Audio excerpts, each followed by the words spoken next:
প্রতিবাদী। ঢাকার underworld কাপাতে megastar Shakib Khan back করছেন ডাবল ধামাকা নিয়ে। প্রথমটা হলো শাকিব ফারহানের সোলজার। দুর্নীতি আর সিন্ডিকেটের বিরুদ্ধে লড়া এক rough and tough x intelligent অফিসারের গল্প। সাথে আছেন তানজিম, তিশা, অ্যাকশন আর দেশপ্রেমের এক রক্তগরম কম্বিনেশন।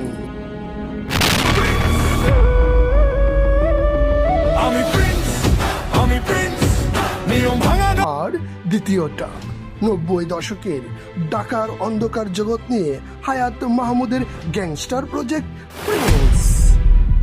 তাসনিয়া ফারিনকে নিয়ে চরম গোপনীয়তায় কলকাতায় হয়ে গেল অ্যাড শুটিং। সোলজার নাকি প্রিন্স? সাকিবিয়ান কমেন্টে জ্বর তোলন। আর বাংলা সিনেমার লেটেস্ট আপডেট পেতে সিনে নাটক 2.0 সাবস্ক্রাইব করুন।